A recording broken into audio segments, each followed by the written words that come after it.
In this video we start chapter 2 relation and function of class 11. हमने chapter 1 के अंदर sets पढ़े थे, ठीक है। अब हम उन्हीं के बीच का रिलेशन और फंक्शन डिस्क्राइब करेंगे कि ये होता कैसे है। सबसे पहले हमारा टॉपिक है ऑर्डर पेयर। देखो, पेयर किसी भी चीज का हो सकता है ना। मान लो दो कलर्स हैं या दो ऑब्जेक्ट हैं, तीन ऑब्जेक्ट है, तो हमको उसके सेट बनाने तो आता है ना। वो जो रोज से ब्रैकेट में बनते हैं सेट्स, ठीक है। तो अब हम उसका ऑर्डर पेयर कैसे बनाएंगे। अब pair of elements group together in a particular order. अगर मैंने किसी एलिमेंट्स के पेयर को या फिर उस दो या दो से ज्यादा एलिमेंट्स को एक पर्टिकुलर ऑर्डर में प्लेस किया है, जैसे ए बी सी डी है ना, एक ऑर्डर होता है इनका, आप डी सी बी ए नहीं ले सकते हो। तो अगर मैंने ए बी सी डी को एक पर्टिकुलर ऑर्डर में प्लेस किया है तो वो किस तरह का पेयर कहलाएगा, ऑर्डर पेयर। जैसे कि ए बी अगर आगे है, मतलब ये इसका ऑर्डर चल रहा है, तो ये बी ए नहीं हो सकता है ना, is not equal to b a, क्योंकि यहाँ पे क्या हो गया है, ऑर्डर चेंज हो गया है, ठीक है। तो ऑर्डर पेयर ये वो होता है। सेकंड हम लोग जो डिस्क्राइब करेंगे वो है Cartesian product of two sets. Product मतलब मल्टीप्लाई। अगर आपको दो सेट दे रखे हो तो आप उसका प्रोडक्ट कैसे लेंगे ये हम देखेंगे। टू नॉन एम्प्टी सेट, जो कि एम्प्टी ना हो, ठीक है, उनमें कुछ ना कुछ तो एलिमेंट्स होने ही चाहिए। तो the two non empty sets P and Q हमने ये लिया है। The Cartesian product P into Q is the set of all ordered pair of element from P and Q, ठीक है। इसका मतलब क्या होता है कि अगर P into Q मुझे लेना है प्रोडक्ट के अंदर, तो वो क्या लूंगी मैं, is the set of all ordered pair. जितने भी ऑर्डर्ड पेयर बन रहे होंगे ना दोनों एलिमेंट्स के बीच के, वो सारे किस में आ जाएंगे, उसके प्रोडक्ट में आ जाएंगे, ठीक है। एक इक्वेशन है इसकी, वो देखते हैं पहले और कुछ रिमार्क्स देखते हैं। तो इक्वेशन कैसे बनेगी, P into Q, दो सेट है मेरे पास P और Q, तो उनका मुझे प्रोडक्ट लेना है। तो क्या बन जाएगा कि पी क्यू जो है ना, वो पी एलिमेंट है कैपिटल पी का एंड क्यू एलिमेंट है कैपिटल क्यू का। और अगर इसमें से इफ आइदर एक भी सेट अगर नल होता है, मतलब उसमें कोई एलिमेंट नहीं है, वो सेट एम्प्टी है, तो उसका जो मल्टीप्लीकेशन आएगा, मतलब जो मल्टीप्लाई होकर सेट आएगा, वो भी क्या आएगा हमारे पास, 5, मतलब नल आएगा पूरा। ये तो हमने पहले कर रखा है ना। अगर हम लोग मल्टीप्लाई मतलब किसी भी एक नंबर को 0 से मल्टीप्लाई करते हैं तो पूरी वैल्यू क्या हो जाती है, 0। तो सेट के अंदर भी ऐसा ही है कि अगर हमने जो दो पेयर लिए हैं उसमें से अगर एक भी सेट हमारे पास नल हुआ तो ऑटोमेटिक उसका प्रोडक्ट क्या हो जाएगा, 5, मतलब खाली, बिल्कुल नल, ठीक है। अब देखो, इसकी कुछ रिमार्क ये है कि अगर two order pairs are equal, अगर हमारे पास दो ऑर्डर पेयर इक्वल्स है, if and only if the corresponding first elements are equal and the second elements are also equal, तो उसका मतलब क्या होता है कि इसका फर्स्ट एलिमेंट इसके फर्स्ट एलिमेंट के इक्वल होगा और इसका सेकंड एलिमेंट इसके सेकंड एलिमेंट के इक्वल होगा, ठीक है। ये एक रिमार्क है, ये हमें याद रखना है। The second one is if there p elements in A and q. जैसे देखो मैंने यहाँ पे लिखा है कि अगर मेरा प्रोडक्ट ए इंटू बी हुआ, ठीक है, और ये ए इंटू बी कहां से आया कि there are p elements in a. इस ए में मेरे पास पी एलिमेंट्स है और बी में मेरे पास क्यू एलिमेंट्स है, तो जो इनका प्रोडक्ट आएगा वो इनकी प्रोडक्ट की इक्वल होगा, ठीक है। ये सब चीजें हैं, ये हमें कहाँ अप्लाई करनी है, ये हमें अप्लाई करनी है एक्सरसाइज 2.1 में। तो सबसे पहले हम एक्सरसाइज 2.1 का क्वेश्चन नंबर 1 देखते हैं। क्वेश्चन नंबर 1 देखो, इफ x प्लस 3 मतलब x upon 3 plus 1 y minus 2 upon 3, ये मुझे इसके इक्वल है, ठीक है। तो मुझे वैल्यू फाइंड करनी है x और y की। ऑब्वियसली अभी हमने क्या पढ़ा कि अगर दो सेट इक्वल होते हैं सेम ऑर्डर में, तो उसका जो फर्स्ट एलिमेंट होता है वो फर्स्ट के इक्वल होता है और सेकंड वाला सेकंड के इक्वल होता है। तो अब तो ये बहुत इजी हो गया हमारे लिए, क्योंकि हमें पता है कि प्लस 1 5/3 के इक्वल हुआ, और इसको पार्ट कर लेते हैं यहाँ पे, ये हुआ 1/3 के इक्वल। तो ये वाली वैल्यू यहाँ जाके माइनस और ये वाली वैल्यू यहाँ जाके प्लस, है ना।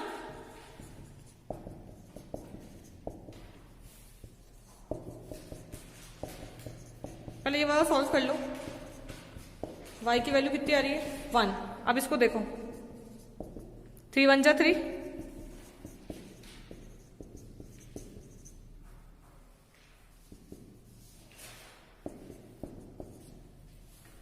2, ठीक है। हमारी x की वैल्यू आ रही है 2 और y की वैल्यू आ रही है 1। फाइन, इजी था ये वाला क्वेश्चन। तो हमें सिर्फ इसको पुट करके तो पहले इक्वल रखना था एंड देन सॉल्व करना था, ठीक है। नेक्स्ट क्वेश्चन, हमको गिवन है कि if the set A has 3 elements and the set B is equal to 3 4 5, मतलब कुल मिला के B के पास भी 3 एलिमेंट है और सेट A के पास 3 एलिमेंट है। हमें निकालना है find the number of elements A into B। बहुत सिंपल, A के पास 3 एलिमेंट, B के पास 3 एलिमेंट, नंबर ऑफ एलिमेंट्स कितने हो जाएंगे, 3 इंटू 3, प्रोडक्ट निकाल रहे हैं ना हम, तो a इंटू बी, तो it's 3 into 3 it's 9। This is our answer. ठीक है, question number third. Question number third देखो, G में एलिमेंट है 7 और 8 और H के पास है 5 4 2। ठीक है, आपको निकालना है G मल्टीप्लाई बाय H और H इंटू जी। ये ऑर्डर पेयर नहीं है क्योंकि इसकी ऑर्डर चेंज है। ठीक है, अब देखो अगर आप G इंटू H करोगे पहले तो ऑब्वियसली G इंटू H 7 वाला इससे पेयर होगा। ठीक है, 7 वाला इससे पेयर होगा और 7 वाला इससे पेयर होगा, मतलब इसके कितने बन जाएंगे 7 5 7 4 और 7 8, ये तो बन गया। एंड अब नंबर किसका आता है 8 का, 8 5 8 4 8 2। अब निकालो H इंटू जी। देखो पहले 7 वाला इन तीनों से हुआ, फिर मान लो एक और बार लिखा हुआ हो तो 8 वाला भी इन तीनों से हुआ। ठीक है, अब H इंटू जी देखो, सबसे पहले H इंटू जी तो 5 7 5 8 नहीं, पहले 5 7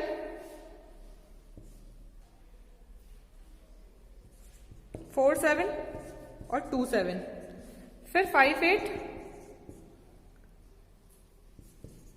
4 8 और 2 8, है ना। देखो जब हम लोग H वाला लिख रहे हैं ना पहले, तो हम लोग एलिमेंट किसका ऑप्ट कर रहे हैं, H का G के साथ। तो पहले 5 7 4 7 2 7, अब ये S चलेगा, ये तीनों वाले पहले 1 से एंड देन वापस नेक्स्ट 3 वाले उसके ऊपर वाले से। ठीक है, ये हमारे आंसर्स हैं। नेक्स्ट क्वेश्चन नंबर 5 देखो कि अगर हमारे पास A एक एलिमेंट है, सॉरी A एक सेट है जिसमें 2 एलिमेंट है हमारे पास -1 और 1। ठीक है, अ सेट हैव 2 एलिमेंट्स, तो हमको निकालना है A इंटू A, मतलब हमको उसका ट्रिपलेट निकालना है ना। अगर हमको A इंटू A करना होता तो हम A को A से मल्टीप्लाई कर लेते हैं। अब इस केस में क्या होगा, it is known that for any non empty set A, जो ट्रिपल A निकलेगा is defined as triple A is equals to A B C, that is A B C element of A। ये तो हमको समझ में आता है। अब देखो A के पास कितने एलिमेंट है, 2 एलिमेंट है, आपको निकालना कितना है, 3 बार निकालना है, तो इट्स 2 की पावर 3 कितना बनना चाहिए 8। अब देखो पहले -1 को -1 से करोगे, फिर -1 से करोगे। देखो मैंने यहाँ पे ना 3 बार लिख दिया है इसको, क्योंकि हमको क्या करना है, पहले जो उसका फर्स्ट वाला एलिमेंट है वो इससे, फिर इससे, यानी कि -1 -1 -1। ठीक है, फिर -1 1 मतलब 2 बार माइनस।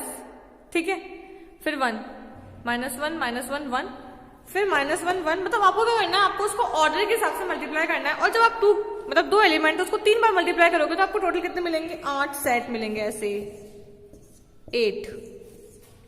ठीक है, लास्ट में क्या आ जाएगा 1 1 1।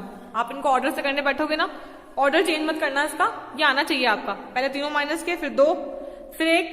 तो 1 माइनस का कब होगा, जब लास्ट वाला माइनस का जाएगा, फिर फर्स्ट वाला माइनस का 2 पॉजिटिव, फिर फर्स्ट पॉजिटिव 2 नेगेटिव, फिर ये सैंडविच जैसे अपन लोग उसमें प्रोबेबिलिटी में सेट नहीं करते थे, हेड टेल वाले, है ना, सेम टू सेम वैसे करने हैं हमें इसके अंदर। ठीक है, अब नेक्स्ट क्वेश्चन देखो। नेक्स्ट हमारा है क्वेश्चन नंबर 7। देखो मेरे पास सेट A है, सेट B है, सेट C है, सेट D है, 4 सेट है। फर्स्ट वाले में 2 एलिमेंट है, सेकंड वाले में 4 एलिमेंट है, एंड थर्ड वाले में 2 एंड वापस से 4 एलिमेंट है। हमें पहला पार्ट में क्या प्रूव करना है कि A multiply B intersection C। हमको ये प्रूव करना है कि मतलब दोनों का कार्टेशियन प्रोडक्ट इंटरसेक्शन होगा A इंटू C के। पहले हमने लेफ्ट हैंड साइड वाला पार्ट लिया है, सबसे पहले मैंने B इंटरसेक्शन C निकाला है। B के एलिमेंट देखो, B के एलिमेंट है 1 2 3 4, C के एलिमेंट है 5 6। इन दोनों में कुछ भी कॉमन नहीं है, तो ये क्या हो गया, नल, यानी कि 5, ये 5 हो गया। ठीक है, और जब मैं इसका A के साथ प्रोडक्ट करूंगी ना, तो हमने पढ़ा है कि नल सेट को जब हम प्रोडक्ट करते हैं किसी भी सेट के साथ, तो प्रोडक्ट क्या आता है, हमेशा हमारा 5 ही आता है। तो इसका आंसर क्या होगा, सीधे सीधे 5। चलो अब हम आते हैं राइट हैंड साइड पे। राइट हैंड साइड के अंदर हमारे पास है A इंटू बी और A इंटू सी। सबसे पहले A इंटू बी देखो, A इंटू बी जब मैं करूंगी ना, तो मेरे पास कितने एलिमेंट है, यहाँ पे A के पास 2 एलिमेंट, B के पास 4 एलिमेंट।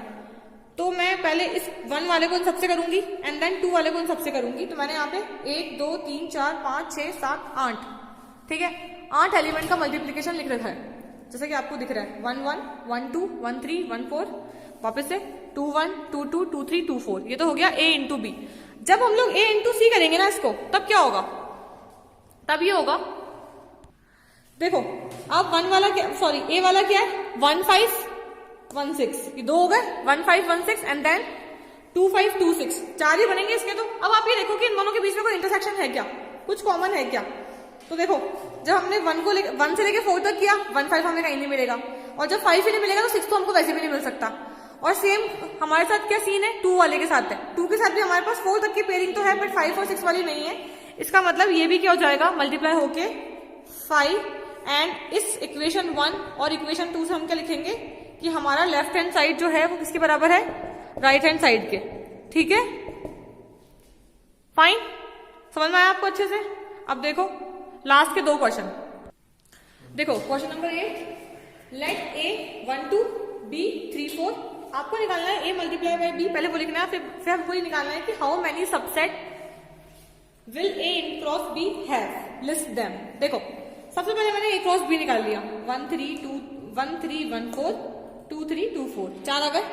तो मेरे पास ए क्रॉस बी क्या आया, 4। अब इन दोनों के एलिमेंट कितने हैं, 2। सबसेट कितने बन सकते हैं, 16, किसके, इसके। ठीक है, ये वाला काम हमने प्रोबेबिलिटी में भी किया था, है ना। सबसे पहले बनता है एक खाली सबसेट दैट इज 5, फिर बनता है सिंगल सिंगल सिंगल सिंगल, तो 4 हो गए, फिर डबल, फिर इसका डबल इसका डबल, तो ये 6 हो गए। फिर कैसे बनेगा ये 1 4, ये वाला दोनों, फिर ये वाले दोनों, ठीक है, फिर ये वाला दोनों, फिर बनेंगे 3 3 वाले, 2 2 वाले हो गए, फिर 3 3 वाले, एंड नेक्स्ट लास्ट क्या बनेगा हमारा 4 वाला। तो बस आपको खाली एक बार आपने निकाल लिया कि आपकी 16 सबसेट बनेंगे, तो फिर आपको कैसे भी करके इसको 16 करने ही है, 16 सबसेट तो बनने ही चाहिए, कम से कम 16। ठीक है, अब हमारा जो 9th और 10th क्वेश्चन है, 10th क्वेश्चन क्या है, हम देखेंगे सीधा 10th क्वेश्चन इसका, एंड देन हमारी 2.1 कंप्लीट हो जाएगी। लास्ट क्वेश्चन देखो, the Cartesian product a into a has 9 elements among which are found -1 0 and 0 1, find the set a and remaining elements of a multiply by a।